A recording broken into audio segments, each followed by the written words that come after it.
مثل بونانا نمخر قدسان ممنن كاب عليه جميرو اتهم لبهم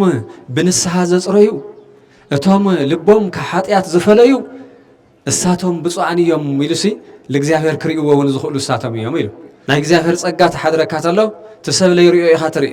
ትሉር ሓቀ ሰማያዊ ጸጋ ኢኻ ትርኢ ትምድራዊ ገዲፍካ ትልሐሸ ነገር ኢኻ ትምልከት እዛ ብህሊና ልትብልኮ ብጣዕሚ ከባድ ኮ ያ ማንም ሰብ ከይበጽሕ እዚኣ ናይ ህሊና ሞገድ ኮ ስቃይ ኮ ኢል ነብር ሰብ ውግእ ኮ ኢል ነብር ሰብ እዚኣ ግን ብህሊና ድንግል ብስጋኣ ድንግል ኣብ ሓሳባ ሓጢአት ዘይመጽእ ርኩሰት ዘይመጽእ ምንም ዓይነት ዘየለ እዛ ብመጽእ ዓል ወለድዋ ዘመናት ለኣክል ተጸብዮም ለወለድዋ ለእግዚአብሔር ረኪቦም እዮም ተመሊሶም ንሕና ግን ሎሚ ንእሽተይ ነገር ምርካብ ኣዊና ንእሽተይ ነገር ምግዳፍ ኣዊና እንደዚ ገንዘብ እንደዚ ጠዋፍ እንደዚ ሽምዓታው ገይርና እዮም ዘሎ ኣብዚና ቀዳማይ ቤተ መቅደስ ትርኢ ተለና ግን ድንግል ማርያም ባዕላ መባእ ኮይና ኣታው ዝኾነትሉ እዩ ሞናተይናትኩም ህይወት ዝተኸሙ ይገበረልና እግዚአብሔር ኣምላኽ እዚ ምርኣይትን ንኽንተለና ኮይና ክርስቲያን ዝበሃል እኮ ናይ ክርስቶስ ኣካል ናይ ክርስቶስ ቤተሰብ ናይ ክርስቶስ ተኸታሊ ትበሃል ተሎ ተራ ነገር ዝኾነ ኩሉ ንዒቑ ዝነብር እዩ ቀንጥ ማንጥላ ኣረየል ነብር ይኾን ክርስቲያን ድንግል ከምተን ቅድመ ዝነበራ ንእስቲ እውን ኣይኮንኺ ከምተን ድሕረ ዝመፃ ንእስቲ እውን ኣይኮንኺ ከምተን ወራዘት እውን ኣይኮንኺ ከምተን ክረአ ልብላ ስርስር ልብላ ክሳደላ ወጣወጣ እስራኤል ደቅታት እውን ኣይኮንኺ መን ይቀውም ስተ ቤተ መቅደስ ትልተናስ እኒአና ይደኹልና ኢኹም ትብልኒ ውሃይ እወኒአና ኣነ እውን ደው ኢለ ስኻትም ለኒ ኢኹም ኩልኹም ግን تهلونا ناقن تو لتوهالك على مالنا دينا كوين يلا وهلا إحنا البيت المقدس يلام لحسواس زجرم نجر تاساتهم الولد وقالس عام لاخل تولد خوينا مسم ملائكة تنبر خوينا أبيت المقدس تنبر خوينا كفتو ز حسوا بالعلقهم إيه ناقل لهم مصعقنا محرنا يكر طالب ماليش للحياة لو تمصعني تمست تتصاري أمس لقاري خمسي جبر الليل وما أكبر توهيلك زهر بزي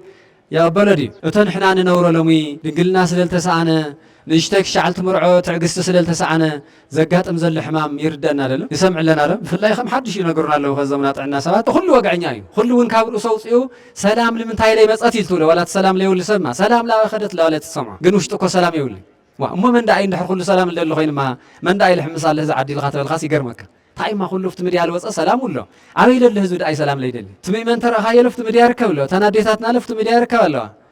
أتم بوتاتنا ولفت مديار كو تم قصاوست لفت مديار كو أتمنى من قست أكلات في مديار كو عبيد اللي فترة داعي أو إني ومنيو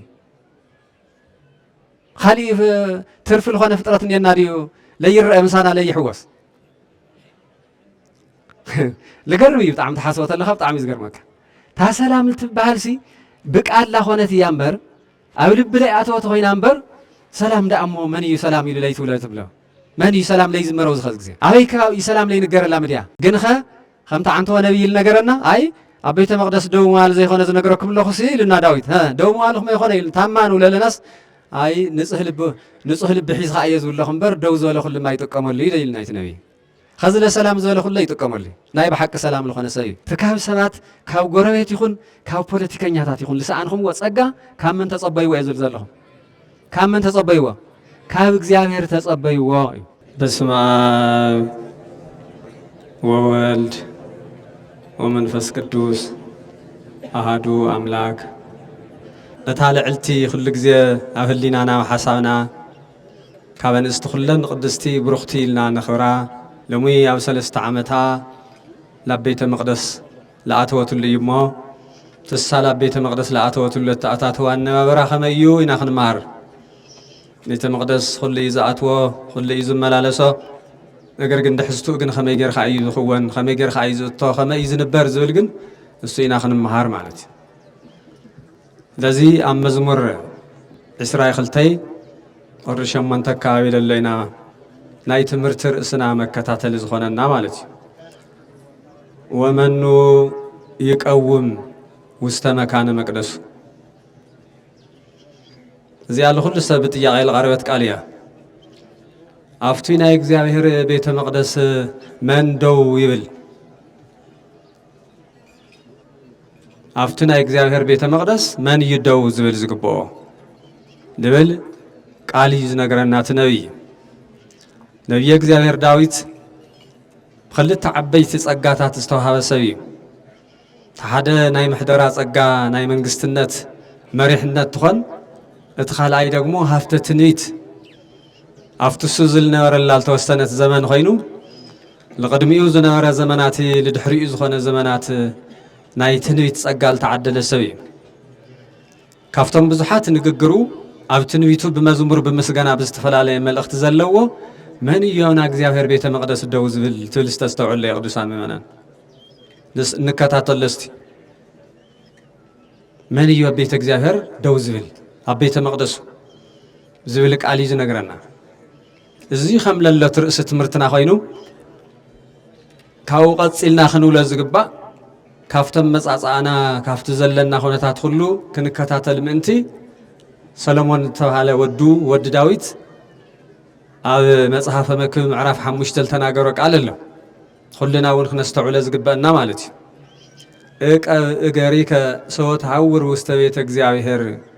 ላምና እግዚአብሔር ገዛብል ተኸደሉ ጊዜ እግሪ ልብኻይ እግሪ አካልኻይ ሓሉ ተጠንቀቕ ዝብል ቃል ኣሎ አመዝገርም ቃል እዩ ወቅረብ ለሰሚዓ ትምህርቶሙ ለጠቢባን ለቶሙ ናይ እግዚአብሔር ቃል ዘምህሩ ናይ እግዚአብሔር መልእኽቲ ዘመሓላልፉ ቃሎም ክትሰምዕ ቅረብ ይብል ቀሪኹም ደም ይመናን በሐሳብና እውን ንቅረብ በህሊናና እውን ንቅረብ ይግዝ ቅረብ ትብል ተሎ ምስ ህሊናኻ ተኾይኑ ይንበር መብዛሕትኡ ግዜ ምሳኻ ኮይኑ ለይሰምዐካ ሰብ ብዙሕ እዩ ልሙድ እዩ ሳኻ ደው ኢሉ ኣብ ቀረባኻ ኣለሃሎ ልትልትውለ ቃል ግን ዘይሰምዕ ግን ብዙሕ እዩ ካብኡ የድሕነና እግዚአብሔር አምላኽ እቲ ልሙድ ወግዕ ንግደፎ ጎዲእና እዩ ዝወግዕ ሰው ኢሉ ጎድና ወግዕ ወግዕ ቤተ እግዚአብሔር መፂና እቲ ናይ መንደር ወግዕ እዚ እውን ጎድና እዩ መፂና ኣበየ እኒኹ ታእየ ክብል ዝግበአን ሊብል ረሲዕና ኢና ዘለና ስለዚ ታይበለ ሰሎሞን ላብ እግዚአብሔር ገዛ ኣብ ትኸደሉ ሰዓት እግርኻ ሓሉ ተጠንቀቕ ኣይትባክን የማን ፀጋም ኣይትበል ደውል ትብለ ቦታ ተኾይኑ መሪፅኻ ሓደ ደወል ህሊናኻ እውን እክብ ኣቢልኻ ስብስብ ኣብል ወቅረብ ለሰሚዓ ትምህርቶሙ ለጠቢባን ለቶም ናይ ጠቢባን ዝበሃሉ ናይ እግዚአብሔር ሰባት እዮም በቅድስና ዝነብሩ እዮም ብዙሕ ግዜ ዝቃል እዚ ዝወሃቦም ለባማት ማለት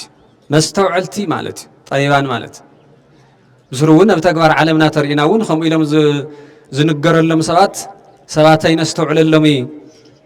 ጽቡቕ ገዲፍና ካሊእ ለኾና እምበር ጠቢባን ዝበሃሉ ዝተፈላለዩ ዓይነት ጥበብ ዘለዎ بحاسين تخيلها زملاكعو ببيت تخيلها زملاكعو تفلالي يسرح تخلو بتعمل صبق صرح السرحو يوم سلازي طبابنيا مالت لبا مالت مستوعلي مالت لذي نايزياتهم قالك تسمع تايقبر تايخون قرب سلازي قرب يزولمو بيت مقدس مالت تاي مالت يو دسان ممنان مقدس مالت እግዚአብሔር ብዙፋኑ ዝኸብረሉ ጎይታ እዩ ናይ እግዚአብሔር ክብሪ ዝግለጸሉ እዩ ቤተ መቅደስ ማለት ዝሓዝኻዮ ህውተታት ሁሉ ካብ ህሊናኻ ልቦናኻ ጀሚሩ ኣብኡ ወዲቕኻ በኺኻ ተስፋል ትረኽበሉ እዩ ክብሪ ሞገስ ትረኽበሉ እዩ ቤተ መቅደስ መስዋዕት ጸሎት ሁሉ ልኾን ስግደት ልትሰግደሉ እዩ ለዚ እውን ባዕሉ ዝነብይ እዚ ሒዝናዮ ዘለና እንታይ ይብል ስግዱ ለእግዚአብሔር بعض مقدسه زي كي تزناقع ممنان زنب خف بيبوت إلى كون لنا لو سبات تقصدي تقيسهم رتعوه عبيت مقدس يسجديو أبناء እግዚአብሔር ቅዱስ ቦታ ይስገድዩ ነብይ ይኹም ኢሉ ዝነግረና ዘሎ أبناء እግዚአብሔር ቤተ መቅደስ ወዲኹም ስገዱ ተባሂሉ لسجدوا ቤተ መቅደስ ማለት ሓደ ሰጊድኻ ኣብ ቅድሚ እግዚአብሔር ተወድቀሉሞ ምሕረት ትረኽበሉ እዩ ኃጢአት ካልትና ዘዘሉ እዩ ለቅረብኻ የመስዋዕት እውን ተቀባልነት ትረኽበሉ እዩ ቤተ መቅደስ በቱ ቅዱስ ዝኾነ ሕያው እግዚአብሔር ስም ዝተሰመየ እዩ ቤተ መቅደስ ማለት ፍሉይ ለአገልግሎት ለመስዋዕት ለጸሎት ጥራሕ ምንም ካሊ ዓይነት ግልጋሎት ዓለማዊ ዘይቀርቦ እግዚአብሔር ዝኸብረሉ እዩ እግዚአብሔር ልክነ ክብር ህሊናና ይባርከልና መመናን እግዚአብሔር ዝኸብረሉ እዩ ቤተ መቅደስ መን የኡደው ዝብል ኢልናት ነብይ ግን መን የኡደው ዝብል ሙሴ አቀዲሙ መጽሐፍ ቅዱስ ኦሪት ዘጸአት 25 ቁጥር 8 ተሪኹም ታይብል ወትገብር ሊተ መቅደሰ ወአና አሐድር በማእከሎሙ ኢልዎ እግዚአብሔር ለሙሴ ስኻ ቤተ መቅደስ ትገብር ግበር አነ ግን ማእኸሎም ኾንየ ማእኸሎም ኾይነ ክባርኹም እየ ኢሉ እስቲ ቅዱሳን ምእመናን ማእኸልና ኾይኑ በረከት ይዓድለና እግዚአብሔር አምላኽ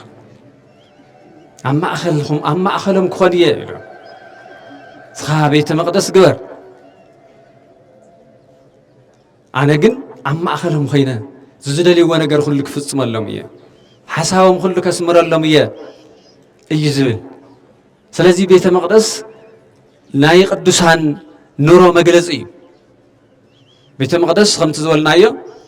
ኣብ ቤተ መቅደስ ዝኣቱ ዝወፅእ ዝነብር ሰብ ብዙሕ እዩ ናይ ቤተ መቅደስ ጸጋ ዘማልእ ሰብ ግን ኩሉ ይኾነ ዘይኣረእዩለ እዚ ነብይ ኣስተውዒልና የሉ ታይልታ ሃም ተናገረ ወመን ይቀውም ውስተ መካነ መቅደሱ ይልስታ ይብል ዘንጹህ ልቡ ወንጹህ እደዊሁ ይቆ ይረው አምና እግዚአብሔር ቤተ መቅደስ ዝቀውን መን እዩ ምስበለ ልቡ ንጹህ ዝኾነ ኻሊኸ ኢዱውን ከምኡ ኢሉ وأوزين يزطيعه مثل بونانا نمخار قدسان ممنان كب عليه جميرو ومو بيت المقدس تنأتل لنا مثل بنادينا نأتل لنا مثل بنادينا تلتلخو تمستو عال لبيوم تنصحنا البهل لو مخالي مقعيم إذا نصح لبو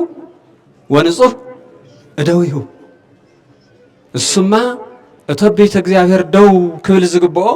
أبيت እግዚአብሔር كصلي زقبو لبيت እግዚአብሔር كلمن زلوو እግዚአብሔር አምላኽ አስተውዒሉ ላፍቱ ንጹህ ባህሪ አምላኽ ላብ እግዚአብሔር ይዝኸድ ዘለሞ እዚ ምኻኑ ተረዲኡ ልቡ ለንጸኸ ኢዱን ካብ ክፍኣት ለርሐቐ እሱ እዩ ደው ዝብለ ቤተ መቅደስ እሱ እዩ ደው ዝብለ ቤተ መቅደስ ወይታና አምላኽና መድኃኒና ኢየሱስ ክርስቶስ ክብሪ ምስጋና ይብጽሐዮ ተካፍታ ቅድስት ሓንቲ ድንግል ተወለደ ጌታ ኢየሱስ ክርስቶስ እውን ልዙ ቃል እዚ ሰሚሩ ይነግረና ሐዲስ ኪዳን አፍቱና እምባ ትምህርቲ ኢልና እንገልጾ ገሊጹ ኣሎ ብፁዓን ንጹሃነ ልብ እስመ እሙንቱ ይርእይዎ ለእግዚአብሔር ኢሉ እቶም ልቦም ብንስሐ ዘጽረዩ እቶም ልቦም ከኃጢአት ዝፈለዩ እሳቶም ብፁዓን እዮም ኢሉሲ ለእግዚአብሔር ክርእይዎ እውን ዝኽእሉ እሳቶም እዮም ኢሉ እግዚአብሔር ለርኢ ዓይኒ ይኽፈተልና እግዚአብሔር ሻዕኸ ዝዕንጨይቲ እምኒና ንርኢ ዘለና እግዚአብሔር ለርኢ መንፈስ ቅዱስ ናይ እግዚአብሔር ጸጋ ተሓድረካ ተሎ ተሰብ ለይርእዮ ኢኻ ትርኢ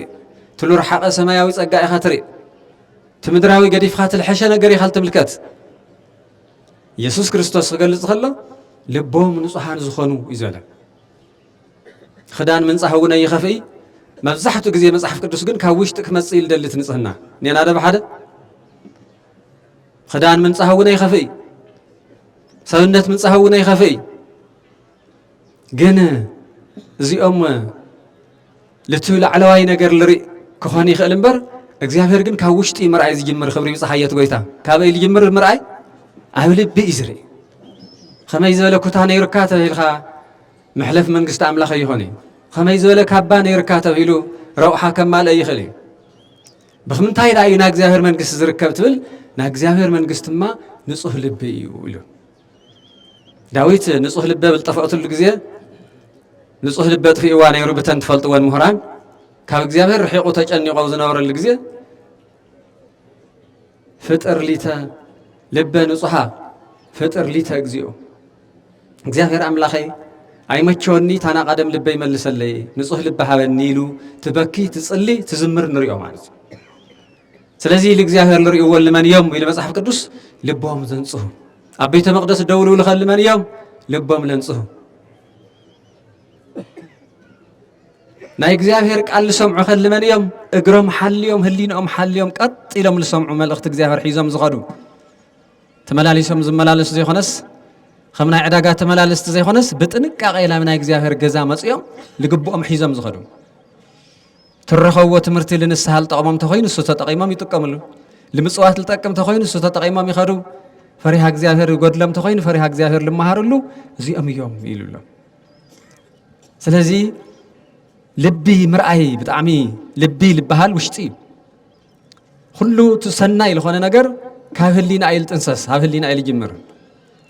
ትኸፍኡ እውን ከምኡ ማለት እዩ ስለዚ እግዚአብሔር ልቦም ንጹሃን ዝኾኑ ብፅዓን እዮም ኢሉ ኢየሱስ ክርስቶስ እሳቶም እዮም ለእግዚአብሔር ልርእይዎ እሙንቲ ይሰመዩ ውሉደ እግዚአብሔር ደቂ እግዚአብሔር ዝበሃሉ እውን እሳቶም እዮም ኢሉ ንሕና ደቂ መን ትኾና ደቂ መን ኢና ክብራን እዚ ክርስቲያን ኣቦና ንፈልጥና ደቂ መን ኢና ደቂ እግዚአብሔር ኢና ክርስቶስ ዳግም ልወለደና ሰባት ኢና ክርስቲያን ኢና ክርስቲያን ምዃን ብባዕሉ እዙይ ለአክል ይል ኻለይ ትገልጾ ፍሉይ ጸጋ እዩ ናይ እግዚአብሔር በረከት ለውህብ እዩ ሰማያዊ ጸጋ ዘውህበካ እዩ ስለዚ መን ይቀውም ውስተ መካነ መቅደሱ ኢሉ አፍቱ ናይ እግዚአብሔር ቤተ መቅደስ መን ይዝቆም ትብለና ተሎ ልቡ ዝነጸሐ እዩ ባር ለማዓንቲ ኩሉ ነገር ኢልናስ ድንግል ማርያም ታይ ዝኾነትሉ ኢልና ኢና ነብዕል ዘለና ዝበዓል እዚ ትንገሩኒ ክብራን ክርስቲያን ታይ ዝኾነትሉ እዩ ባኣታ ዋይ ኩሎም ጸጥ ኢሎም ተኾይና ጠፊያትና ናብ ቤተ መቅደስ ለኣተወትሉ እዩ ዝገርም ናይ ድንግል ማርያም ቅድስና ከዚ ተልንረኽባ ናይ ቤተ መቅደሳ ነባብራ ከመ እዩ ኢልና ተልንጥይቕ ድንግል ማርያም እያ ጽቡቕ ገይራ ልትምልሰልና ምክንያቱ ካልኦትና ነባብሩ ብዙሕ ስለለይ ንፈልጦ ማለት ትንትን ነቢላ ትነግረና ከመይ ጌርካ እዩ ዝነበረ ቤተ መቅደስ ናይ ቤተ መቅደስ ህይወት ከመ እዩ ከመይ ክትነብር ነበርኺ ኢላ ተጥይቕ ብምልኣት ትነግረና ሳያ ምክንያቱ ከምታ ዓንቶ ዘልኽዎ ቤተ መቅደስ ካብ 3 ዓመት ጀሚሩ ቤተ መቅደስ ገና ተይተወለደት ይኽልሙን ተለው ሒዞም ተም ቅዱሳን ወለዳ እግዚአብሔር አምላኽ ውላድ ተዮሐናስ ንሕና ለአና ልተገልግለና ዘይኾነስ ንሕና ልንልእኻ ዘይኾነስ ለአኻ ለእግዚአብሔር አገልግሎት ተውዓል ኢሎም ዝተማፀውዕ ሰባት እዮም መፅውዖም ለፈፂምሎም እዩ መፅውዓኹም ይፈፅመልኹም ክቡራን ክርስቲያን ዝዕለት እዚ ናብ ውህብቶ መዓልቲ እዩ ዝዕለት እዚ ፍሉይ ውህብቶ ፍሉይ ጸጋ ለሓዘት ፍጥረቱ እግዚአብሔር ብኽብሪ ኢሎ ቤተ መቅደሱ ልተረከበሉ መዓልቲ እዩ ከምዚ ልክዕ መባእ እገሌ ከምዚ ሂቦም እገሌ ከምዚ የቕሪቦም ላበልናእቶ እገሌ ልንብል ድንግል ማርያም ግን ውህብቶ ሰብ ዝህቦ ውህብቶ ዘይኾነስ ባዕላ ውህብቶ ኮይና ላብ ቤተ መቅደስ ለኣተወትሉ እሞ ንኹልና ጸጉ የብዝሐልና እግዚአብሔር አምላኽ ውህብቶ ኮይና እያ ቀሪባ እቶም ቀደምቲ ቦታትና ክውተለው ገደብ የለ بجنزب ترحي توسني بورك برور ترحي توسني ولادهم تيقاري لبيت مقدس لركو سوات من وارم كابهنا كاب إياجم مرد أي كالي بفلا يهنا تستوس تغينهم في الصحف الله تايلاسي وأتا إياجم 3 عامات كوجيرا خزي مسوي تلمامد مسوي ندحر تلماميدا صبغ يخوني بتعمي القرن توقع تقدسنا من فسر يخون ناي مندر وقع تيلمدتي مالتها كويو ناي عالماوي نجار تيلمدتي خمتها مسوعنا لافتا بوتا أنو سدا لبلتهنا أتقدس زخونا نبي جن خزون سلا دنجل مريم يخون سلا قدسان حروتي يخون قدمت التنبي نبي جن تايلو لو بيتك مثل ما إيه وهو بصعتيه زنوك بأفيه زيامير أملاخي لبيت خلا بيت مقدس خاي أتلخو ما بقى حيزة مسوع حيزة إلا ما بقى خمت تفلطوا ما بقى نقوله نصرناي تفلا لينا يقول كيدان ونخالته تتاتون اللو مالتي خز ما بقى خويناني أو ذقن منيا نقرن بها منيا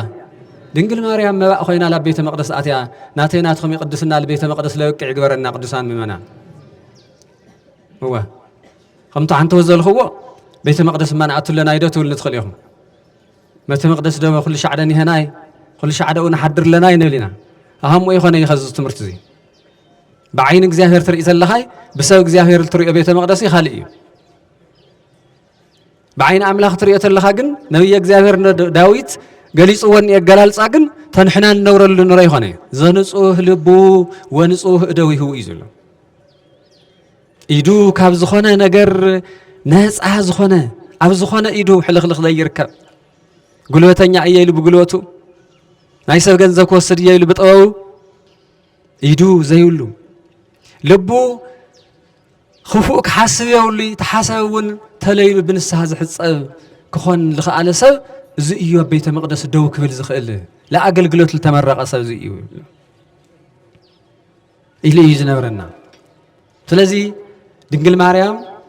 መጀመሪያ ለቤተ መቅደስ ተውጽሕዋት አለው እቶም አፍቱ ቤተ መቅደስ ተረከዋ ሊቃውንት በጣም ተጸግመው ነው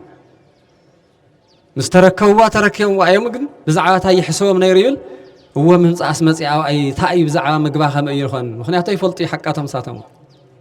بزعوة مجباخة تاي خبري لون يرو زي أس كل نجارك زهر الحسن لا مخانو يتردد من يرو لك هذه أصحاب بيت مقدس مساعتوت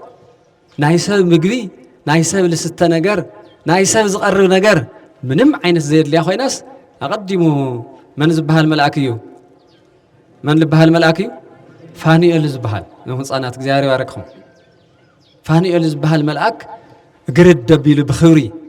اتهبستي اتصوعون السوء كاو السوء كله نجار نامجو نجار مسودة تناي مجو حساوته ونورساته من طويلهم بيت مقدس تأتو تلا كل هيوتك زهر تقبلاي أنا ما أول بتحت الناي سراح فتحون زي نورت مخانات سمعون يرهم أسترى يا ملأك زي كونه كما قديم أنت حدا بات أخمل الله خزي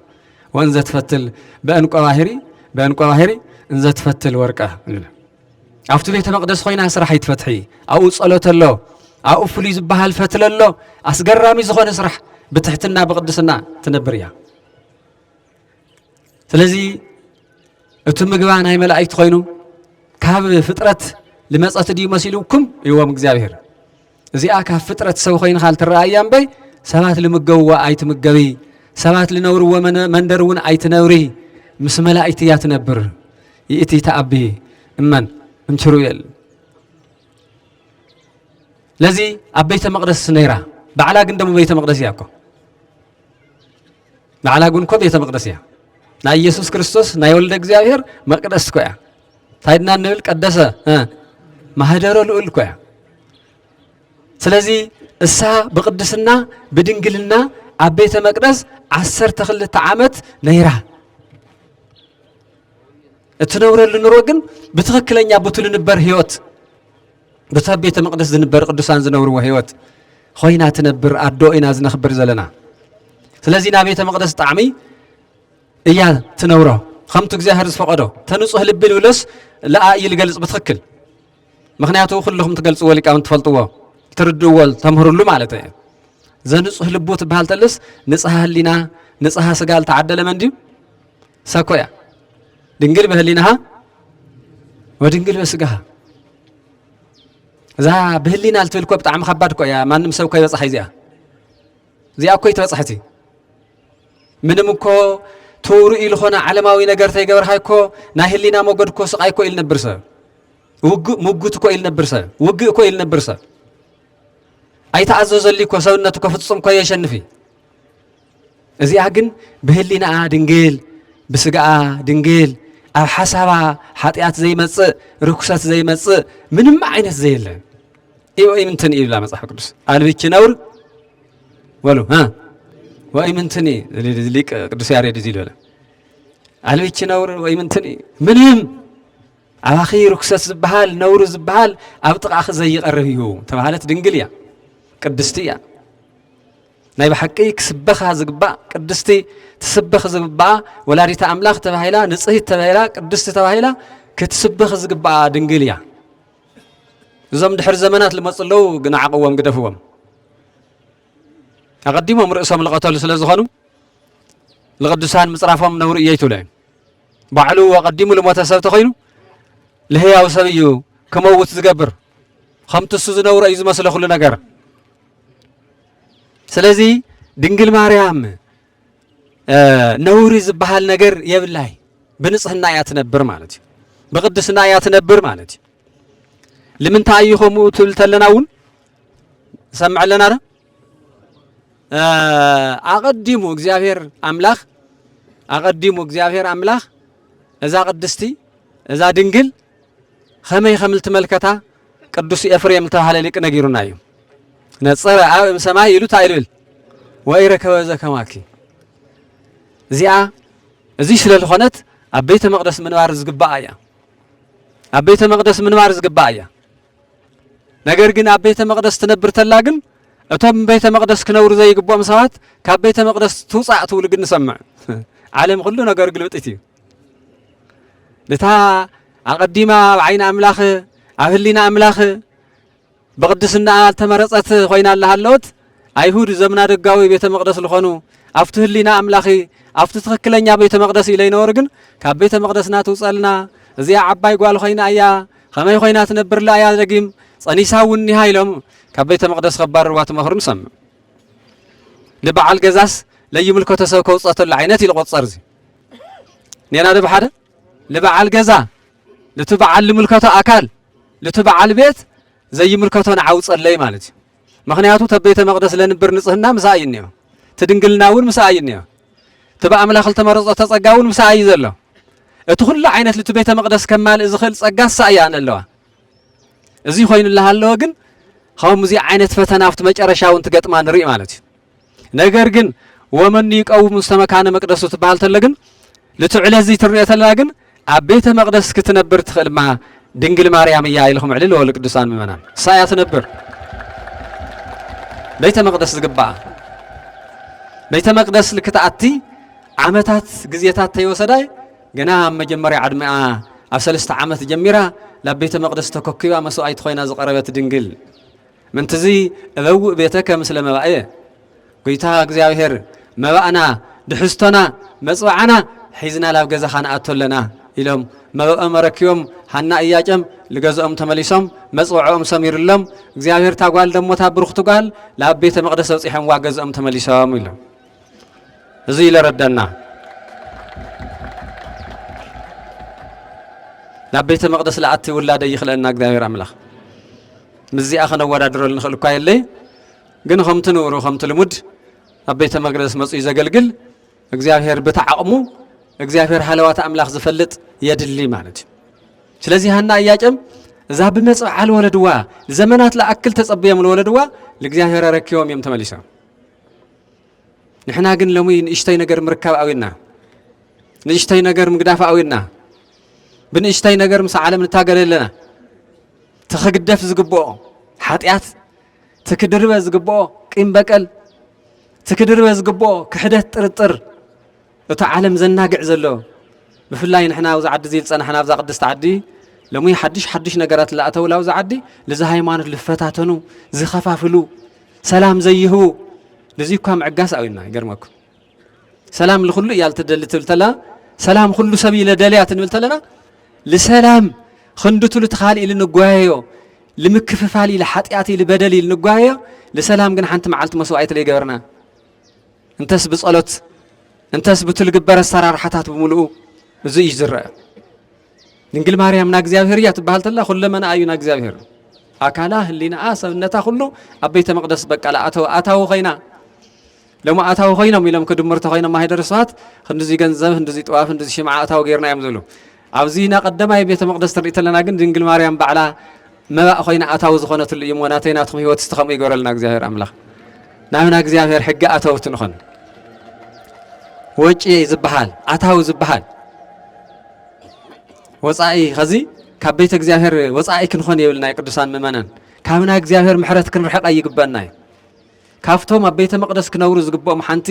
በአርአያነት በቅድስና ዝመርሐትና ድንግል ማርያም ያትንልተልና ብፁዓን እለ ይነብሩ ውስተ ቤትከ ወለዓለመ ዓለም ሲብሁከ ብፁዓን እዮም ተመፍቱ ቤትኻ ዝነብሩ بالتفلالي ጸጋ ዘለዎም ለእግዚአብሔር ክብሪ ዝህቡ ለዓለሙን ዝኸብሩ መዓልቲ መዓልተፍቱ ቤተ መቅደስ መጽዮም ዝጽልዩ ብፃን እዮም ለዘላለም ክብሪ ለዘላለም ዓለሙ ላመስገን ኻዮም ዝነብሩ ይብላ ምእመናን አንደ ቤትና ለመስገን ደይወዝሕ ለንጻረፈ ይወዝሕ ሰላም ላውሽጥና ስትምልስ ንበል ማን ይወዝሕ እግዚአብሔር ነው ክብር ደይወዝሕ ለንሕዝና ለሐውና ለነኽብሮ ደይወዝሕ ለንጻረፈ ለንቆጣ ደይወዝሕ ለነፍቅሮ خمي تيوتنا زي كنري كوي زي مرأيتن خنتلنا كوينا كريستيان زبهالكو ناي كريستوس أكال ناي كريستوس بيتسب ناي كريستوس تختالي تبهال تلو ترى نجار زخانة كله نعيقز نبري قنت ما انت اللي أريل نبري زخانة كريستيان لنا جا منهم كخانة زي خل لح أري خانة نجارجن كله حد يعتقديفو سجزاه هرز نبري زي يالتمرنا دينجل ماريا زبعال زي إلى مرنا بقى نه እግዚአብሔር ተኾይን ሓደሻ ኣታው ተኾይን ኸስ ወፃእ ዘይትኾነሉ ንብረትዩ ኣታው ወፃእ ዝኾን እምበር ሰብ ላብ እግዚአብሔር ብንስሓ ተኣትዩ መልዩ ኣታው ይበቃ ናይ እግዚአብሔር ይኾይን ነበር ስማዕኩም ለቅዱሳን ይመና ሰብ ናይ እግዚአብሔር ተኾይን ሓደሻ በቃ ናይ እግዚአብሔር ኾይን ክነብር ይዝግባእ ካልኣይ ወፃእ ተኾይን ከም ንብረት ግን ካብ ምሕረት ኣምላኽ ይርሕቕለ ስለ ዝኾነ ጉድኣት እኒአዎ ማለት ድንግል ማርያም ላብ ቤተ መቅደስ ኣታው ምስ ኾነት ህይወታ ሁሉ በቃ ቤተ መቅደስ لزال عالمو بيت مقدس سخي مقدسي خي يا محدر أملاخ كم تعنتو زولنا يو خدق مادة تقصيتها قدس إفريم لولا እግዚአብሔር አብ ሰማይ ኮይኑ ተመልኪቱሲ خما خزولت ሰበይተ ይረኸበይ ኮይለልና خيدان يرازا مسارحي نصر آب سماي ويركب زكماك እግዚአብሔር آب سماي ኮይኑ تملكت بنصحنا لأملاخ مچوتي نصح بهري واخك حدر لموچخي اسخ طرحي خي تبايلا كابن استخلن تبايلا تنغرلا دنگليا قدستيا ونورچ ውስጥ ቤተ መቅደስ ወመላእክት ያመጽወት ረሲሳይች ምስለ መግባውን መላእክት እዮም ሁሉ ጊዜ ለዘጋጅ سل تسمع معتهم كوي ملائكة الملائكة تسمع مع أنتني للوا ملائكة نصحان يوم جن نصحان يوم بر خمت السامن ورخينا كريستوس تشكمت دم ويخول إساتهم كاو دم حلف النيواسا حلف النيواد موتى سلزي أكو كما أنست اللي مكرميتشي ومدهريتشي الله بقدسنا وأنس واستويت مقدسنا ورشي دينجل خمتن قد ما خزنا وران استونا يخون خي خمتن دحرة خز مزان استونا يخون خي خمتن ورازتونا يخون خي خمتن كر لا سر لا خساد الله وطا إسرائيل دك تاتونا يخون خي نجر جن بقدسنا بنصحنا بيت مقدس يخنير خي يلا بيت مقدس منوار تايم مالي خازن برو مخانو ينجرنا لا تصحف الله بقدسنا وبنصح أبي نورخي واستويت مقدس نورجي ስለዚህ ቤተ መቅደስ ከተነበር ተላኻ ተዓብይ ነገር ከተማለ ዝግበካ ነገር ቅድስና ንጽህና ትህትና እዩ እዚኦም ሁሉም ኣብ ድንግል ማርያም ነው እዚኦም ሁሉም ኣብ ድንግል ማርያም ኣለው እዚ ሒዛት ነበር ያ እዚ ሒዛት ነበር ይገርመኩም ብዙሓት ነገር ትሪኦም ነይሮም ኣፍቶሙ ልግበሩ ነገራት በአይሁድ ይኹን ብተኻሊ ለጋጥም ነገር ይኹን ኢልማ ሁሉ ነገር ወትወድዮ ውስተ ልባ ትዕግስቱ ነሎ ጸጥ ማለት ነገራት ፈተናታት ኮይኖም ከበድቲ يوسف بن أيهود فرحات كأسبيل حدي جواك الشعل خد فتناقت إموانيرو صهد تيز إخزامير ما جرى شو تاي خام لجبر منفس قدوسي نجرانير ويوسف صح حلو تبي الخاص حضرات نجير كاس لا يحدي خان تخد لبهال نجريله يوسف موجر تجات مطلع زخل صقم صهد بقى مخنيات توشت إهلينا ترجع تخيلو منهم عينة يلي جن يوسف قسيلك هاك حد قايلو نيرو يلت مصحف قدوس وفقد هي دغاص ميتا الساغن زخلو تخونتلو دمص ايسمعي وشطامس እግዚአብሔር ተራኸበት ስለዝኾነት ሁሉ ነገር ተቆጣጽሮተያ ናይ ትዕግስት ልቤ ዓድለና መማን ለም ህንደይ ሰብዩ ትዕግስት ስኢኑ ተበሳጭ ዝጉዳእ ዘሎ ህንደይ ሰብዩ ልቡ ተልርእ ህንደይ ልቆሰለ ልበሎ ትጭነቅ ዲኻ ላ ተባለ حكيم ዝኸርቀ ለኾነ ጭንቅንየኩም ኣቦይ ለኾነ ጭንቅንየ ከሓፍተይ ላ ተባለ ነበር መብዛሕቱ ለጨነቅ ነገር አለ ይኳተ ተባለ እቱ ልምጭንቀት ምኽንያት ተኾንተለ ግን እቲ በሪ ለኾነ ልጸላኢ ሰናያት ምቹ ዝኾነ በሪ መንፈስ ቅዱስ ከሓልፎ ዘይኽእል በሪ ኃጢአት ለምጾ ጭንቀት ይሁከት እዩ ሰአን ንስሓ ምእታይ ሰአን ምምላስ እህላል ኻላት ጨነቕኻ ምንባር እውን አለ ስለዚህ ከዝውነ ቤተ መቅደስ ኢና ኒያና መምራን من يقوم مستوى مقدس تلتناس إني أنا يدخل لنا إخم تلني وهاي واني أنا وندويله سخاتم لن يخم كلهم جن تهلون أنا جنتو لتوهلك على مالي نادينا كوي ني أنا أروح هذا تنابي يجن لي ولا ناكو عويت يا غير كوي هو ناني زهر من فسق دوسي ملسنا لبونانا تنابي هو ناني قالت عم خبرت قالاتي عبيت مقدس من ينبر يدسي نصح لب زخنه خالخه نصح يد زخنه وزي ناس أكنتو بلا إلى نوسو وزي محل بقولة تلبيسو بقى كنت زخانة نجارة اللي نزيه له لحاو بقولة خفوق جبر له الله صبغ هم الجبر مسير زم حل سلام كم محل يرحنهم منان يتعلم الدو محل لا أفوك يبل حدا ليك سيرك مسيرني لا أفخسي محل يتعلم الدو تخرم يعني تبت سنة لا أقول عشرات نيو ويا بحق سنة لينا قرم بمحل أمل رجف ونقرم خلو زي ترجف تخين ينبرس إلى ويا أملني لهم سلا الحسو أقدم محل أم زوجه وزي محل بقولة لبيسو لحو بقولة معلت بحق بزي خنا من قدي لي محل وزي ناس أكنتو بلا عيلة نوسو أقول علسو النتو كنت زخنا نجار ذي تقبله كنت زخنا نجار ذي تقبلت بحالتهم أنا لا تقول حاويسو وداسي كنتون كل عليه الخاليون كنت زبحال لا أخالي يطعمك جن خم من نجار غير خالت قبله نجار له كاو يدحنا نقدسان منا ለይጠቅመካ ለሃለወስ ከንቱ ልስሙኳ ከንቱ هذا سبب كتخورة توينها نايمان كتخورة نيكا كابلي هون كتخورة جن كتحصره يجباي جن سقط ودحش بلي هون كابل بخالي إلا نجار تجورة نجار زهر يقبله إذا نبي يزيلوا له سلازي وقت بيت مقدس سنينا وا يلوا له مثل بوانا نادينا نينا لبوانا ناجن من الخور عليو سيد أنا بخفاءات معلتي ليتي لاب زموتي لاب محلاي لاب سرقتي لاب عمصي لاب صلئي لاب قمي لاب قتلتي زلع علم منفس دين يفتلبي ويس زنصح لبه بنصحنا ايزنيو لمالتي لفر لا ينغر حصاو ስለዚህ ቤተ መቅደስ ማለት ግን በንጽህና ዝንበርዩ ለማለት ድንግል ማርያም ወና ቤተ መቅደስ ነበር ተላ ለምህረትና ትምርቲ ለራእየትና ርእይቶ ቅድስና ንጽህና ትሕትና ትዕግስቲ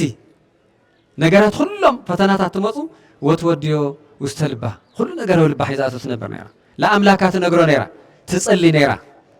ብዙ ምክንያት እዚ ጓል ወሊድና ኢሎም ለሐሰው ሰባት ለቤተ መቅደስ ይናስ خمس وعيت كون لنا خمس ولدنا وزعدنا كو تقرأي بحاليكو لم تقارب بوتاتنا لك أنتكو ممنان كلهم على تأيه لتمرت بيت الخان ودي حدا قال عسل زاهر لتمرت تلنه كوي بحال نيرو لم يغار الذين ينبهم كوي بحالي لبيت المقدس كو سويو لناي كلهم طرح المحرس لا خونس كلهم طرح العلم او يسرح لا خونس لبيت زاهر الخان سو كوي بحالي اي بحالي دي هم اي بحالي سلازي دنجل مريم قال إحنا لبيت المقدس يلم لحسواس زجرم نجر تاساتهم الولد وقالس عام لاخل تولد خوينا مس ملائكة تنبر خوينا أبيت المقدس تنبر خوينا كافت ز حسوا بالعل خوين لزيه وهو بساعته لإجزاهير بكر ما كله حزب بعصر بيت إجزاهير وما يكليتي يرساليم ما زي مسعي أقدم كله سب لإجزاهير اللي هو مسعي أو قدم كل سويه بلخو توحيد دينجل مريم أو قدم سوات يا مسعى خوينا قريبها الذي قدسان ممنان كلكم مسعى كلكم يخليو مسعىكم كنوص بقولت مسرته يقرر زي إجزاهير أملاخي زي لم يكن يرس زي غير خالي زي طيقة كان يرحمي مس حاوية زي كتقبر ليون لما نكال له إلهم أي ناقل لكم مسعى جن محرنا يكرت على ماليش للحياة لو تمسعني سوات مست تتصاريمس لأجري خمسي جبر الليم وما أكبر توهيل إجزاهر بزي يا بلدي يقبل لي إجزاهر يعيش لي إجزاهر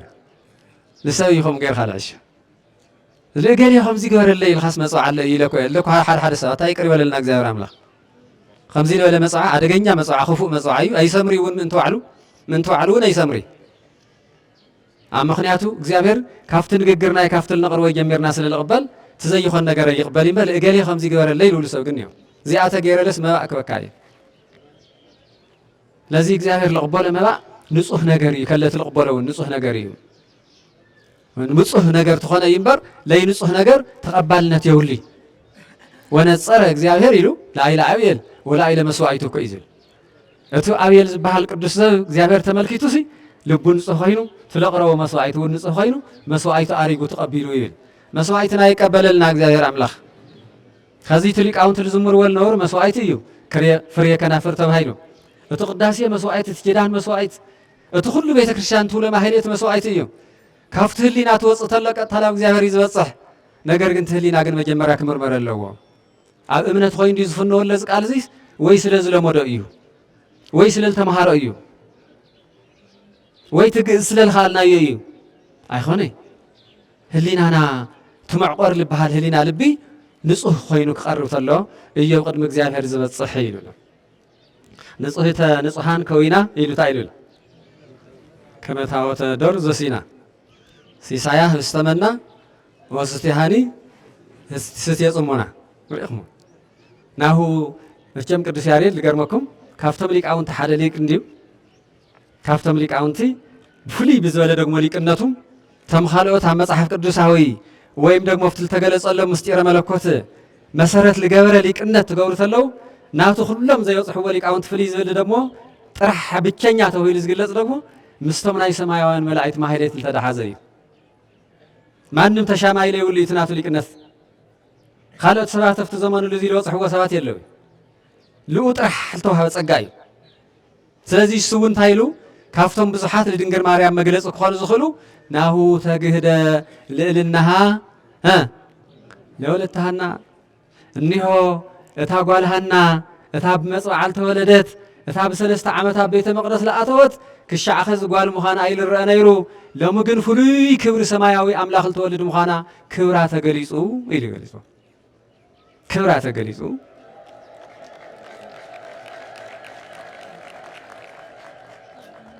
እግዚአብሔር ይባርክኩም ቅዱሳን ምእመናን ካብ ህሊናና ይገብረልና ኣምላኽና ጽቡቕ ነገር እዩ ተረዲእኩም ማለት እዩ ክብራ ተገሊጹ ናሁ ተግህደ ትዚኦም ደሞ ብጣዕሚ እንትን ዝበለ እዩ ጥንክር ዝበለ እቶም ሊቃውንቲ ለዚምዎ እዩ ናሁ ተግህደ ልዕልናሃ ልመን ለወለታሃና ዋይ ወለታሃና ጓልሃና ከምተን ካልኦት ጓላት ይመስለና ነይሩ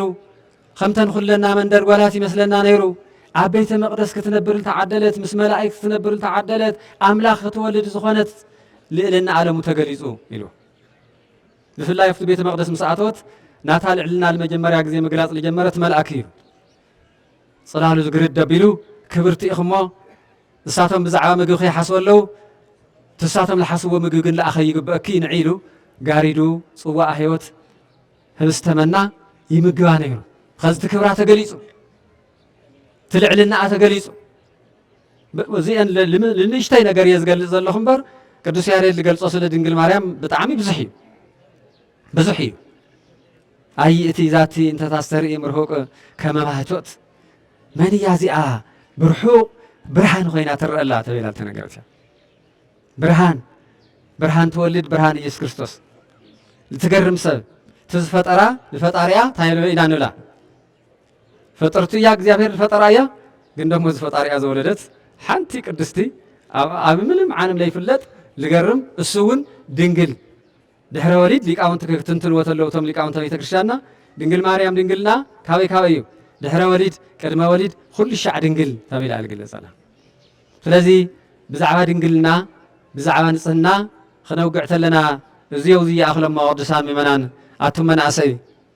ክሻዕ ተሓዳር ልትወፅሕላኸ እታ ድንግልና ኸመይ እያ እቲ ግደፎ በዓል ዓቕሚ ንግደፎ እሞ እቲ ድንግልና እዚ ፍልይ ዝበለ ተኣምር ፍልይ ናይ እግዚኣብሔር ክብሪ በዓልና ሂብናዮ እሞ እቶ ንሕና ንነብሮ ሎሚ ድንግልና ስለልተሰኣነ ንእሽተይ ክሻዕ ልትምርዖ ትዕግስቲ ስለልተሰኣነ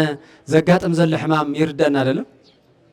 ይሰምዕለና ዶ ብፍላይ ከም ሓድሽ ይነገሩና ኣለዉ ከዘምና ጥዕና ሰባት እዚ መከረኛ ሕማም ቃደም በቦታትና ብሊቃውንትና ኣብ ኢድ ቁፅፅር እቲና የነበርና ሕማም ሎሚ ከም ሓድሽ ምክንያቱ ንጽህና ስለ ዘየለ መስተ ስለ ዝበዝሐ ኣብ ልኸድኻዮ ዋዕዋዕ ስለ ዝበዝሐ ከም ሓዊ ይባላ ኣሎ እቲ ሕማም ይበሃል ኣሎ ቀሳፍ ሕማም ካብ ቀሳፍ ሕማም ንምድሓን እንታይ መድሓኒቱ ሓደ ምስታ ልሓዝኻያ ምንባር ካልኣይ ክሻዕ ለኣኻል ትኾን ትረክብ ብንጽህና ምንባር ዚአን እየን ካብዚአን ካሊእ እኒአ ድዩ ንገሩኒ ካሊእ ኸታይ እኒኦ እሞዚኣት ክንኽእል ኣለና ደ መናእሰይ ኣብኡ የለኽን ደቅና ምክንያቱ ተዓዊልና እንደሊና ቤተ ክርስቲያን ደቃ ክትተዓውዩ ታጓል ኒኣኸዚ ናጋዶ ትኾን ትመንእሰይ ኒኦ ናጋቦ ክኾን ተኾይኑ እዚ ዕድመና ትክሻገር ተኾይኑ ላብቦነት ዝበሃል ክትሻገር ተኾይኑ ሎሚ ካብቱ ዝኸፍአ ነገር ምርሓቕ የድልየና እዩ ሎሚ ካብ ርኩሰት ንልሓቕ ብፍላይ ዓድና ትጸገምና እዩ ብዙሕ እምበር ትስንፍናና ለብዙሕ እዩ ካብ ዝገርመኩም ትጸገምኡ የምህረና እዩ ብዙሕ ጠቕላላ ምንም ኣይምህረና ሎሚ ለዓብድ ሰብ እንደይ ኒኦም ፀታ ዓለም ድግስ ደጊሱ ዋዕዋዕ ልብል እንደይ ኒኦ 3 መዓልቲ ባን ልሰኣኑ ሰባት ለለዉ ምዃኑ ዝረስዐ ኣብ መንደሩ እንደይ መከራ ልጥሞይ ሰባት ምዃኖም ላረስዐ ኣብታ ገዝኡ ግን ክንደይ ዕብዳን ክንደይ ስኽራን ክንደይ ነገር ኒኦ ኣብየት ጎይታ እግዚኣብሔር እዙይ ከይኾን ለሙና ደቅና ልትብለኩም ቤተ ክርስቲያን ናጋ ከይትስእነኩም ካብዙ ልበሃለ ትምህርቲ ካብቱ ልመጽእ ለመከራ ንርሓቕ ስሙ ምጽዋዕ የድልየ ኢለኮ እየ ትፈልጥዎ ኮ ኢኹም ኣውደ ምህረት ኮ የድልየኩም እዩ ቀሳፊ ሕማም ትበሃል ተሎ ለይፈልጥ ሰብ እኒአ ድዩ የለይ ኩሉ መድሓኒት ኣብ ኢድና ትህሊ ኩሉ መድሓኒት ግን ካብ ኢድና ውፂና እያ ተረዲለ ቋንቋ ትግርኛ ተረዲና ደ ኩሉ መድሓኒት ኣብ ኢድና ኣለሃለወስ ኩሉ መድሓኒት ግን ካብ ኢድና ውፂና እያ እንታይ ማለት እዩ ኩሉ ጸጋ እግዚኣብሔር ብንጽህና ኮይንካ ትነብረሉ መድሓኒት እዩ እንድሕር ኢልናዮ ብሓንቲ ጸኒዕኻ ትነብረሉ መድሓኒት ኢልናተይልናዮ እዚ ካብ ህሊናና ውፂና ላፍቲ ክንሪኦ ለይኾን ክንሓድር ሕማሚ መከራይ ስቃይ ምፂና ድሓር ደሞ ትልገርም ትዕዳ ደሞ ሓደሽቲ ህፃናት ዝውለዱ እኒአው ኣብ ለይ ዕድኦም ኣነ ብዝገበርኽዎ በደል እቶም ቆልዕ ብግቡእ ከይዓዊ ልዕው ይምስኑ ይወድቁ ይሓሙ መከራ ይወጽሖም ተሓላፍነተይ ዘንግዐ መን ይዕውዮም ዞም ህፃናት እዚኦም ግን ደሞ ብኻሊእ ከዓቕምኻ ብላዕሊ ሕማምካ መፂካ ከይኾን ደሞ ባዕልኻ ብልተምፅኦ ገልታዕታዕ ገልጠምጠምጠም ክትብል ክተምሺ ክትሰቲ ለምፃኻ ፀገም ብንጽህና ምስኣን ልመፅእ ፀገም ብዙይ እንደይ ገዛ ድዩ ዓንዩ ዋይ ዋይ ላርስዕናዮ ኮ ምእመናን እንደይ ገዛ እኮ ዓንዩ እዩ እንደይ ህፃናት እኮ መከራ ገጢሞም ላብዛ ዓለም እዚ ኣምፂናዮ መብለ ይፈልጥዎ ህፃናት ኣምፂና መዕበይ ዘይብሎም ገዲፎሞም ዝኽእሉ ወለዲ እኮ ብዙሓት እዮም ኸዚ እውን እሱ ይድገምሎሞ ጥንቅቕ ንበል ነስተውዕል ፈሪሃ እግዚኣብሔር ይሃልወና ሃይማኖትና ንሓሊ ሓደራኹም ናብ መጨረሻ ከጠቓልላ ዝደሊ ክቡራን ምእመናን ኣቦታተይ ኩልኻቱ ኣዴታት እቲ ዘመን ክብድ ዝበለ እዩ እሞ ምስቱ ክብደቱ ልመጣጠን ሓሳብ ንሕሰብ መብዛሕትኡ ግዜ ተብዝባና እኒኦ መከራ ይትናትና ተሓሳስባ ኣይተመጣጠነ ረእይዎ ኢኹም ኣብ ኩሉ ህይወት ሰብ ረእይዎ ገምግምዎ ኢኹም ኣብ ኩሉ ሰብ ትግምቶ ተለኻ ልዙ ዘመን እዚ ልምጥን ኣተሓሳስባ ዝሓስበ ኣይትርኢ ልዙ ልምጥን እውን ንግግር የለ ካብ ስንፍና ይወፃና ስለዚ ናትና ፈተና ዝዓዲ ብህንደይ ኢልካ ይቁፅር ክቁፀር በነመብራ ኣብ መሪሕነት ዘለና ሰባት ኣብቲ ህዝቢ ኣብ ኩሉ ዓይነት ዘሎ ፈተና እዚ ሕማም ከም ዘሎ ትምፍንቃል ከም ዘሎ ትጥምየት ክሻዕ ኸዚ ከም ዘሎ ኸዚ እውን ተሓድሽ ሕማም ደግሞ ብቱል መፀና ጦርነት ለምፅኦ ሓደ ጎይ ኩሉ እቲ ሕማም እሱ እዩ ርኩስ መንፈስ 2013 ኣብዚ ዓዲ እዚ ዝገጠመና ዝወደቐና መብረቕ ክፉእ እሱ ለምፅኦ በሰላ ክሻዕ ኸዚ ላይ ሓዋይ ቆስሊ ዘለና ህዝቢ ኢና ኣብ ልዕሊ እዚ እውን ናብ ውሽጥና ሕመቕ እውን ላወሰኸ ዝኸደሉ እውን እዮ ለዚ ኩሉ እግዚኣብሔር ኣምላኽ ክረድአና ልቦናና ብንጽህና ተሓፂብና ለእግዚኣብሔር ንጠይቖ እሞ ቅፅበት ከም ሃምዛ ሓደ ግዜ ትፈልጡ ዶ ምእመናን ዝናም ክዘንሚ ለይሊ ካልእ ተሓስወስ ከቢድ ፀሓይ ሃሩር ትጸንሕ እሞ ብናይ እግዚኣብሔር ጥበብስ ካብዚ መፃ ዘይበሃል ዝኾነ እቲ ደመና ምፅኢላስ እቲ ልደረቐ መሬት እንታይ ይኾን ብዝናም ይርሕስ እንታይ ይሰኣኖ እግዚኣብሔር ከዝለጨንቑና ብዙሓት እዮም እዚ ጭንቀትና ኩሉ ፃሪሩ መራሕትና እውን ኣስተኻኺሉ መራሕትና ንመኽሮም እምበር ንፀልኦ ሰብ የለ ፅልቻ ልበሃል ናብ ቤተክርስትያን ባህሪ የለ ንወቕሶም ግን ምውቕቓስ ግን ይከኣል እዩ ምምኽኻር ግን ይከኣል እዩ ስለዚ እቶም ኣብዛ ምድሪ ዘለዉ መራሕትና እውን ኮ መብዛሕትና ከም ንሪኦ ንወቅስ እምበር እኮ ዝፅሊ ሰብ እኮ የለ ቅርብ ኢሉ ለስተኻኸል እውን ውሕድ እዩ ምፍራድ ዳ እሞ መዓዝ ለስተኻኸል ኮይኑ ተሓደ ንተሓደ ፈሪዱ መዓዝ ነገራት ለስተኻኸል ኮይኑ እቶም መራሕትና እውን ካብ ኩሉ ብላዕሊ ካብዚ ይኾኑ እዚ ፈጠሩ እዚ እኮ ገበሩ ካብ ክንብል ወይ ቅርብ ኢልካ ኣብ ኦፍቲ መዓዲ ዕድል ተገጢሙካ ትኽክለኛ ሓሳብካ ምግላፅ ወይ ከዓ ድምፂ ዘይብሉ ልኣቶም ለይሰምዕዎ ነቲ ሕያው ዝኾነ ኣምላኽ ብፀሎት ሓቀኛ ዝኾነ ፀሎት ፀሊኻ ነገራት ክስተኻኸል ከም ዝግብኦ ምእማን እዩ ስለዚ እንታይ ክብል ደልየ ወግዒ በዚሑ ዓድና ወግዒ ጥራሕ ኮይኑ ብወግዒ ልስተኻኸል እውን የለ እንደይ ኩሉ ወግዐኛ እዩ ኩሉ እውን ካብ ርእሶ ውፅኡ ሰላም ንምንታይ ለይ መፀት ኢሉ ትብሎ ዋላ ሰላም ለይብሉ ሰብማ ሰላም ላበ ኸደት ለዋለ ትሰምዖ ግን ውሽጡ እኮ ሰላም የብሉ እሞ መንዳኣይ እንድሕር ኩሉ ሰላም ለሎ ኮይኑማ መንዳኣይ ልሕምስ ኣለ ህዚ ዓዲ ኢልካ ተበልካስ ይገርመካ ታይማ ኩሉ ፍቲ ሚድያ ልወፀ ሰላም ውሎ ኣበይ ደሊ ህዝቢ ደኣይ ሰላም ለይደሊ እቲ ምእመን ተረእኻዮ ለፍቲ ሚድያ ይርከብ ኣሎ እተን ኣዴታትና ለፍቲ ሚድያ ይርከብ ኣለዋ እቶም ኣቦታትና እውን ኣብቲ ሚድያ ይርከቡ እቶም ቀሳውስቲ ኣብቲ ሚድያ ይርከቡ እቶም ናይ መንግስቲ ኣካላት ኣብቲ ሚድያ ይርከቡ ኣበይ ደሊ ፍጥረት ዳእዩ ኣዊን እዮ መን እዩ ካሊእ ትርፊ ዝኾነ ፍጥረት እኒአና ድዩ ለይረአ ምሳና ለይሕወስ ልገርም እዩ ብጣዕሚ ተሓስቦ ተለኻ ብጣዕሚ እዩ ዝገርመካ እታ ሰላም ልትበሃልሲ ብቃላ ኾነት እያ እምበር ኣብ ልቢ ላይ ኣተወተ ኮይና እምበር ሰላም ዳ እሞ መን እዩ ሰላም ኢሉ ለይ ትብሎ ትብሎ መን እዩ ሰላም ለይ ዝመረው ዝኸዚ ግዜ ኣበይ ከባቢ እዩ ሰላም ለይ ንገረላ ምድያ ግን ኸ ከምቲ ዓንተወ ነቢይ ኢሉ ነገረና ኣይ ኣብ ቤተ መቅደስ ደው መዋል ዘይኮነ ዝነገረኩም ኣለኹ ኢሉና ዳዊት ደው መዋልኹም ኣይኮነ ኢሉ ታማን ውለለናስ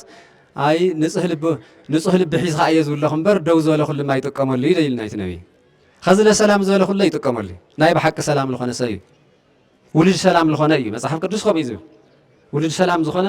ናይ ክርስቶስ ኣማኒ ዝኾነ ነገራት ኩሉ ይቕየርሉ እዮ እሞ ኣብ ጭንቀት ዘለኹም ምእመናን ደቅና ካብ ሰብ ልሰኣምኹም ፍትሒ ብዙሓት ልተበኺኑ እኹም ልትጭነቑን እኹም ልትጠምዩ እውን ብዙሓት ልተገፍዑ እውን ብዙሕ ለሓዘና ክሻዕ ኸዚ ቁስለን ዝቆሰላ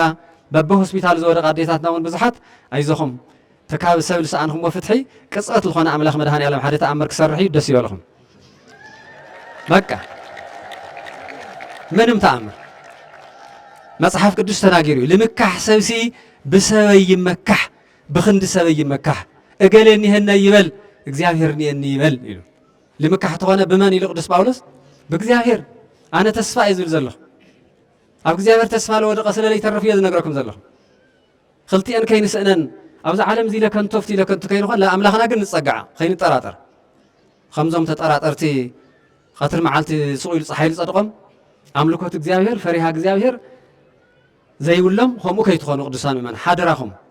ولدهم تجارو أمنتيهم ندي عملوا علم أمنت خينهم قص لخالقت أمنة لترف صواتهم ولا تأمي يتملسون منبر لزخل كريستياني يزول لخل دو يخون ساميان وما أخل عدو كريستنا كاوزي تقدي حز غدايو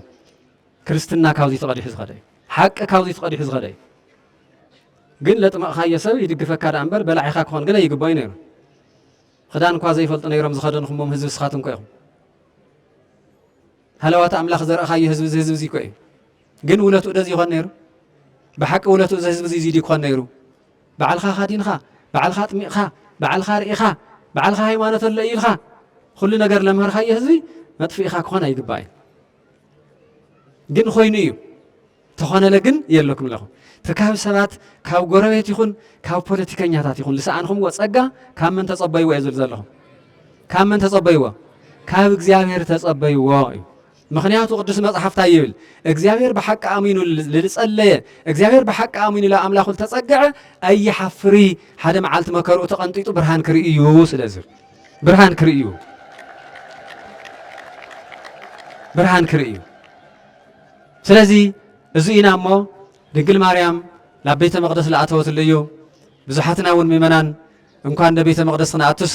أبيت مقدس لأتو سوات خبر لين هون كين هلي تتنقق زم دكاي لا بلي معلنا ينوعل أو لي سرحنا ينخد لي من نجارنا ينناجر منفس قدس وشتنا يحضرنا هو እግዚአብሔር لبارخو ما بأحيز البيت እግዚአብሔር يمزق እግዚአብሔር لبارخو بوتاتي بارخني مدلني أيام ويكرتا كجبر له يبل እግዚአብሔር لبارخو تفلالي حدا يجبر እግዚአብሔር لبارخو سبي بدلي يبحالي يقاقئيو قاقو آمينو لاو እግዚአብሔር عملاخو يودق كاوزي قاقن عمل علي قاقا دفرت قن مقصفتك يخوننا أين دفر دفرت قطاليو نطفئوني لذي ازي تتمرتي كاو دنقل ماريام تايتا مهرنا نصهنا قدسنا دنقلنا نبيت مقدس نرو أمهراتنا زا قدستي خميل تقدست تقواليا خميل توارخت بنيا انزل فتنبر كويلنا تليك عن توحونا لزمر لنا نور انزل فتنبر واستويت እግዚአብሔር كل شعب بيت مقدس تنبر يستفعل ما خزون ذو بعل ذو نجارات ذو يلجلز نجارات ذو يلجلز عبر حق زلهم يخون أو قرب زلهم يخون ممنان حدر لكم تزمن فتون يوزح الله يمو خالق فتنا هم فتنو معتوهم يكرستناهم يجان حدراك ولكم يدل خم أبو خم حاو قدسان ممنان إذا كرستنا فتنا يوزح له أجايش خوينا متقبلكم ممسوات رؤوسهم كوني دليل له إذا كرستنا قال يوم من نشأم أمريكا الجورو قال يوم من خالق خناتات الجورو لا أخم تمليسهم كمرهم يدليل له ما أي نحنا نايم جبنا جريس أجمعنا نيرو مجون صح نجوه كحل فيه هاي ما نتجنم هركم بر كاهم مين مهاريت والهم وم يحفر لي كتلو وما يجبايدي ممنا ولوهم هم ولوهم تزيل لي نشتي حرص بفستال جيرهم خفيلم افتقرات نريان لنا خفافيلم تنحرص هيوم وشت أنجن ويتاوشت آل تبهلني فليتهم بعد ممنا فليتهم بعدهم عن سويت وديعية عن سويت تايلن مسيركم سي لخونس عايز تنقلين يعقد خوينا مزن فاي لقطة أيو تلوع وين قال لقطة أيش لما أتلا ولا بلقطة أيو لكافت لقطة وش تستاينيرو ها لخونا حس عندي نيرو نحر وقع عمونس بخيان واحد تاخوين خنتن بيتنا بلقطة خنست بخيا لقطة كم من ميولي قدا كوينو وي تلقطة نجر لا تايد أنت سويت تردن معنا خزي زن خلنا رديئة لو حرص المسألة لو لبام سيستعلن ديخن ها السخم تاريخ التغير ساعات فتح سينهم سلام سينهم بر منكم حقوق فيرهم تاريخ التصرح تجارو جانو بقات ولد سلالهم زن حرز أي خاني لكم لكم بس ما عميلهم بس ما جزاهر تمجوهم واحد يأتي يقولي نجر جن ما عدة جن كي يخون حدا كل ده وسوات لك جزاهر ولا ولادي تنقل لا ما ولا نجاهر